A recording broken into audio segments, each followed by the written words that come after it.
नमस्कार, मैं दीपक सिंह सरोज। पीएम मोदी अपने बयान की वजह से एक बार फिर चर्चा में। सोशल मीडिया पर विरोधी पीएम मोदी को ट्रोल कर रहे हैं। ट्रोल करने के लिए जिन दो खबरों को आधार बनाया गया है, पहले उसकी चर्चा कर लेते हैं। प्रधानमंत्री मोदी ने जर्मनी के म्यूनिख में दावा करते हुए कहा कि केंद्र की बीजेपी सरकार ने सभी गांवों में बिजली पहुंचा दी। आज भारत के हर गांव तक बिजली पहुंच चुकी है। आज भारत का लगभग हर गांव सड़क मार्ग से जुड़ चुका है। आज भारत के 99% से ज्यादा लोगों के पास क्लीन कुकिंग के लिए गैस कनेक्शन है। वैसे कहा तो उन्होंने बहुत कुछ था, लेकिन आज की चर्चा बिजली पर ही केंद्रित रखूंगा। अब दूसरी खबर की तरफ रुख करूंगा। इन दिनों एनडीए की राष्ट्रपति उम्मीदवार द्रौपदी मुर्मू के पैतृक गांव मयूरभंज जिले के डूंगरशाही में बिजली पहुंचाने की तैयारी जोर शोर से चल रही है। मीडिया रिपोर्ट्स के मुताबिक इस गांव में करीब 20 परिवार हैं। वहीं ऊपरबेड़ा गांव अंतर्गत आने वाले पदाशाही और डूंगरशाही गांव की आबादी करीब 3500 बताई गई है। हालत यह है कि लोगों के लिए रात के कामकाज के लिए केरोसिन जलाकर रोशनी करनी पड़ती है। मोबाइल चार्ज करने के लिए दूसरे गांव जाना पड़ता है।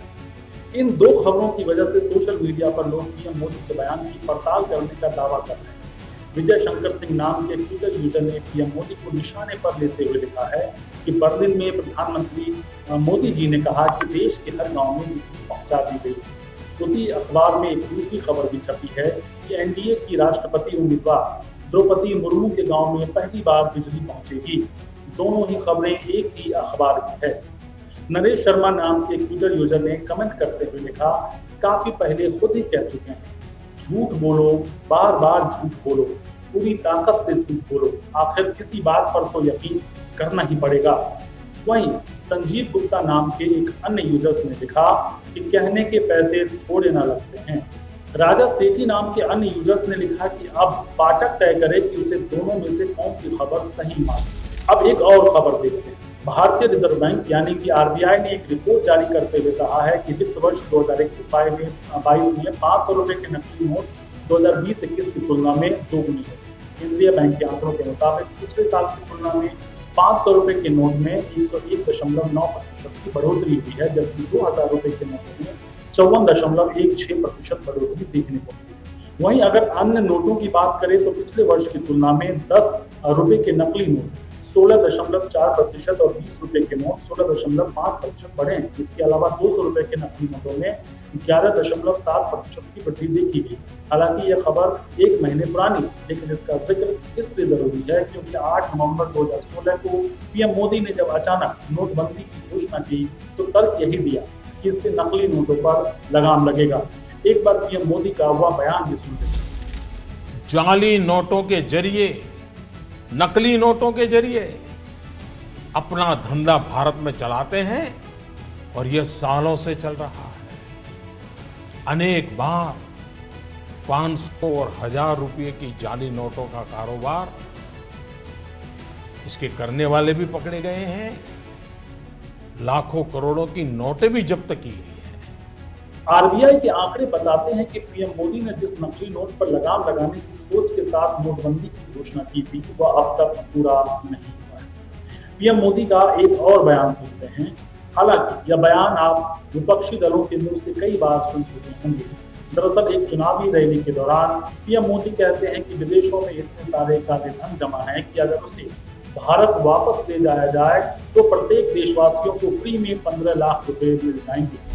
अरे एक बार ये जो चोर लुटेरों के पैसे विदेशी बैंकों में जमा है ना, इतने भी हम रुपये ले आए ना, तो भी हिंदुस्तान के एक एक गरीब आदमी को मुफ्त में 15-20 लाख रुपए भी मिल जाएगा। इतने रुपये। हालांकि एबीपी न्यूज ने इस बयान को लेकर जब तत्कालीन बीजेपी अध्यक्ष अमित शाह से 2015 में सवाल किया था तो उन्होंने इसे चुनावी जुमला बताकर अपना पल्ला झाड़ दिया। आज हमारे साथ इसी मुद्दे पर बातचीत करने के लिए जुड़ गए हैं वरिष्ठ पत्रकार प्रेम कुमार। सर, आपने 3 बयान उनके सुने। पहला बयान जो उन्होंने जर्मनी में दिया है और उसके बाद दूसरा बयान जो उन्होंने नोटबंदी को लेकर कहा था, और उसके बाद जो तीसरा बयान उन्होंने कहा था 15 लाख रुपए देने की बात। हर बार एक नए तरीके के तर्क गढ़े जाते हैं जब भी उनसे सवाल किए जाते हैं। आप क्या मानते हैं कि जो उन्होंने जर्मनी में कहा, उसके पीछे की वजह क्या होगी? क्या वो देश के सम्मान की वजह से उन्होंने ऐसा किया, या फिर कुछ और जुमला टाइप से कुछ बात है? दीपक जी, जब हमारे देश के राजनयिक नेता राजनेता देश से बाहर कुछ बोलते हैं तो एक जिम्मेदारी वाली बात होती है। इसको माना जाता है कि जिम्मेदारी से बोलना चाहिए। और हमारे प्रधानमंत्री जी ने जो कहा है वो भी जर्मनी में जाकर, तो वो भारतीय राजनीति की चर्चा विदेश में की जाए, ये एक प्रश्न अपने आप में है। चलिए मान लीजिए थोड़ी देर के लिए की भी जाती है, क्योंकि राहुल गांधी भी करते हैं, प्रधानमंत्री नरेंद्र मोदी भी करते हैं, तो इसको कबूल कर लेती है। तो भी उन्होंने कहा क्या? अब जैसे हर गांव में बिजली कनेक्शन देने का दावा, तो सवाल यह है कि क्या हर गांव में बिजली का कनेक्शन उनकी सरकार में, नरेंद्र मोदी जी की सरकार में इसी 8 साल में दिए गए हैं? पहली बात है कि हर गांव में बिजली कनेक्शन है भी कि नहीं है, हर घर में बिजली कनेक्शन है भी कि नहीं है। ये दोनों अलग अलग बातें होती है, हर गांव में बिजली कनेक्शन होना और हर घर में बिजली कनेक्शन होना। हर गांव में भी बिजली कनेक्शन की पहले बात कर ले तो मुझे ध्यान आता है, मैंने एक आंकड़ा खोजा, 31 जुलाई 2014 को लोकसभा में पेश आंकड़ा मैं बता रहा हूँ, राजीव गांधी ग्रामीण विद्युतीकरण योजना, जिसको कि अब प्रधानमंत्री के नाम से कर दिया गया है, प्रधानमंत्री ग्रामीण विद्युतीकरण योजना। तो उस समय राजीव गांधी ग्रामीण विद्युतीकरण योजना होती थी। उसके मुताबिक 1,12,000 गांव चुने गए थे जो कि बिजली जहां नहीं थी। अब उसमें से 1,08,408 बिजली पहुंचा दी गई थी, ये 31 जुलाई 2014 का आंकड़ा है। और जो बाकी गांव थे वो 3,593 गांव थे जहां पर की बिजली पहुंचनी बाकी थी। ये लोकसभा में पेश की गई जानकारी मैं बता रहा हूं, 31 जुलाई 2014, यानी तब नरेंद्र मोदी जी की सरकार आ चुकी थी। अब जो भी विद्युतीकरण हुआ गांव तक पहुंचा, तो ये 3,593 गांव तक ही तो पहुंचा। हालांकि नरेंद्र मोदी जी का दावा था, मुझे याद है कि वो 18,000 गांवों में बिजली पहुंचाने का दावा कर रहे थे। थोड़ी देर के लिए उस दावे को ही मान लेते हैं कि उन्होंने और भी अतिरिक्त गांवों की शिनाख्त की होगी जहां बिजली नहीं है और वहां उन्होंने बिजली पहुंचाई। तो भी ऐसा तो नहीं है कि पूरी की पूरी योजना इस 8 साल में हुई, इसका बहुत छोटा सा भाग हुआ। ये काम कंप्लीट हुआ, इसका श्रेय उनको जाना चाहिए कि नरेंद्र मोदी की सरकार में वो काम जो लंबे समय से चल रहा था, हर गांव में बिजली पहुंचाने का, वो पूरा हुआ, ये माना जाना चाहिए। लेकिन पूरा दावा करना कि 70 साल में कुछ नहीं हुआ और हमने किया, तो ये आंखों में धूल झोंकने के समान होता है। ये बिजली की जहां तक बात है, ये कहता हूं। फिर खुले में शौच का जो दावा किया गया है, प्रधानमंत्री जी ने यह भी दावा किया है कि खुले में शौच से हमने मुक्त करा दिया है देश को। तो खुले में शौच से क्या वाकई देश मुक्त हो गया है? सच्चाई ये है कि आज भी घर घर और गांव गांव में पानी नहीं है, और पानी की कमी के कारण जो शौचालय हैं उसका भी उपयोग नहीं हो रहा है। और तो खुले में शौच से देश कैसे मुक्त होगा?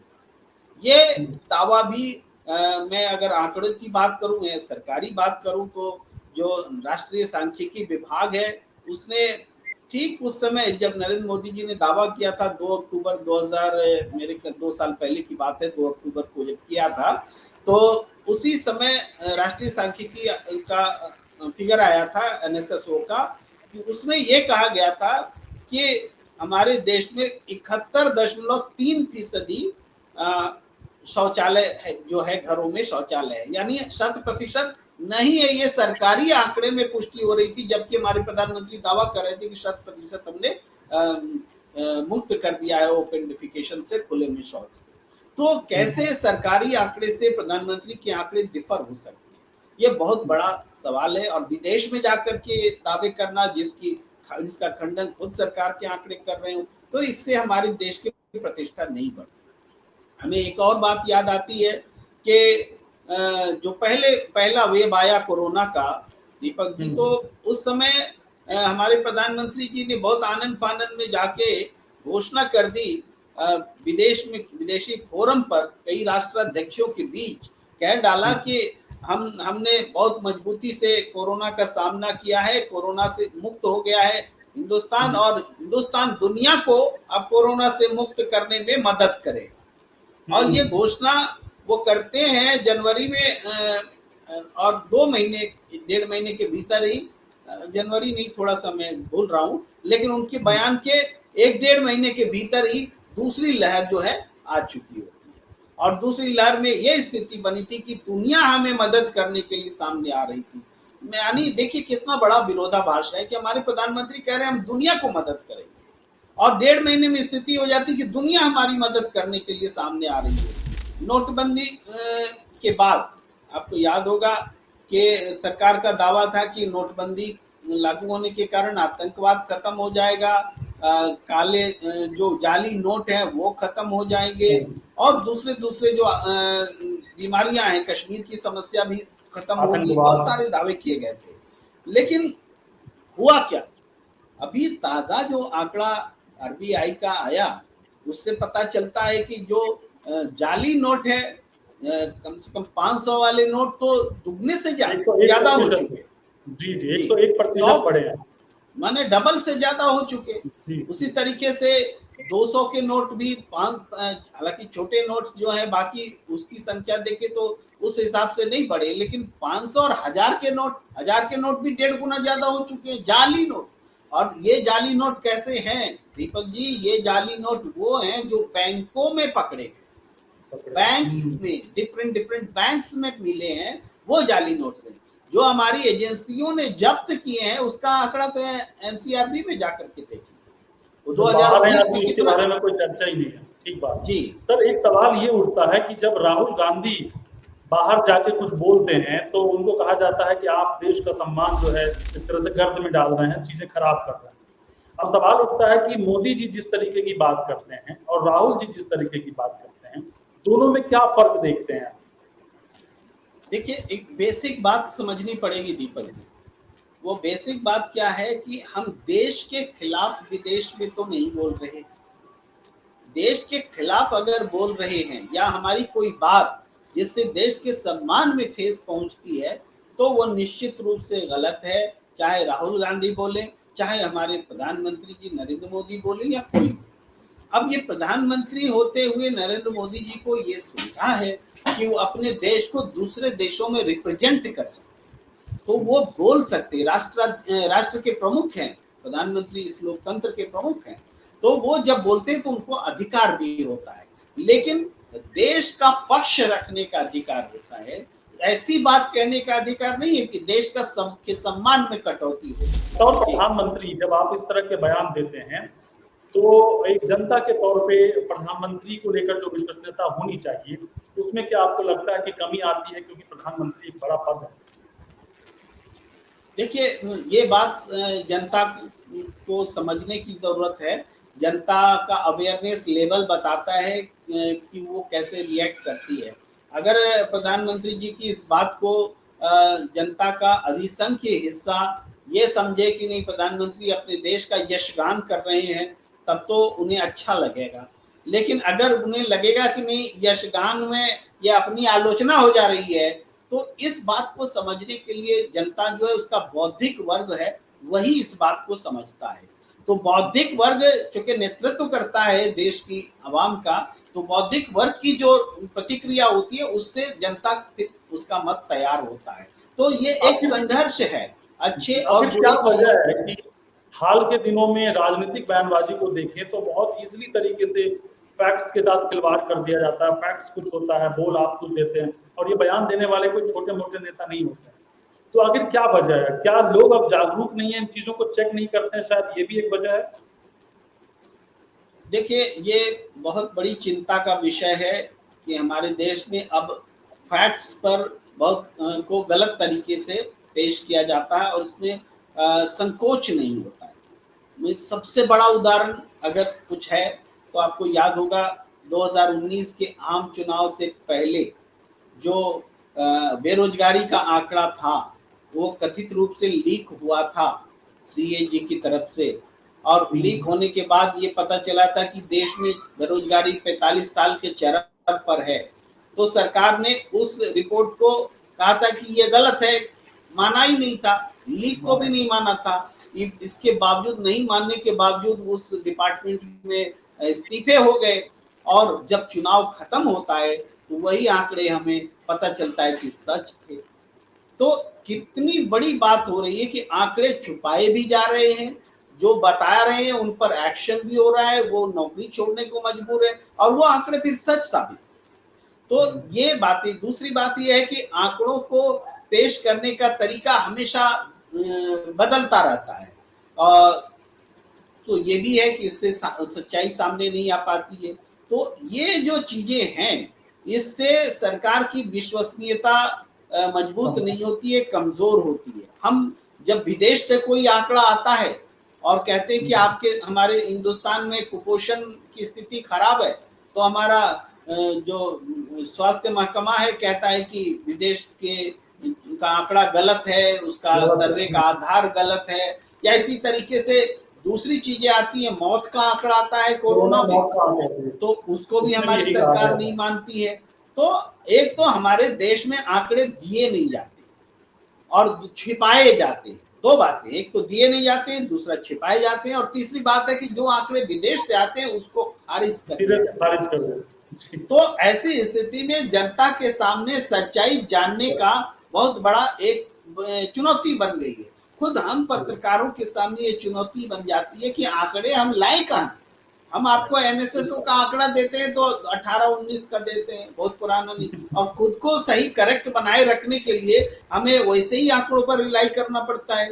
हम किसी अखबार का सर्वे और दूसरे तरह की बातों को बोल करके अपनी बात किसी तरह से कह पाते हैं, इसलिए कि सरकार आंकड़े छुपा रही है, सरकार आंकड़े बताने में दिलचस्पी नहीं ले रही। जबकि दिखता ये है दीपक जी कि सरकार ने तो सारे वेबसाइट्स में सारे विभागों को एक तरह से यूनिफाइड प्लेटफॉर्म दे दिया है कि एक वेबसाइट खोलिए, वहां से किसी भी विभाग में आप जा सकते हैं और सारे आंकड़ों को एक्सेस कर सकते हैं। लेकिन एक्सेस क्या करें, उसमें तो अपडेशन ही नहीं है, आंकड़े ही नहीं है। वो आज की बातचीत यही खत्म करेंगे, और आपकी बातों से भी ऐसा लगा, और बतौर प्रधानमंत्री मुझे लगता है कि आप जब बयान देते हैं तो पूरी दुनिया तो आपको सुनती है, आपके अपने देश के जो नागरिक हैं वो भी सुनते हैं, और वो उम्मीद करते हैं कि जो विश्वसनीयता को लेकर सवाल उठ रहे हैं वो नहीं उठना चाहिए आपके ऊपर। बातचीत किया सर, आपने लोगों को जानकारी दी, बहुत शुक्रिया सर, नमस्कार। बहुत बहुत धन्यवाद।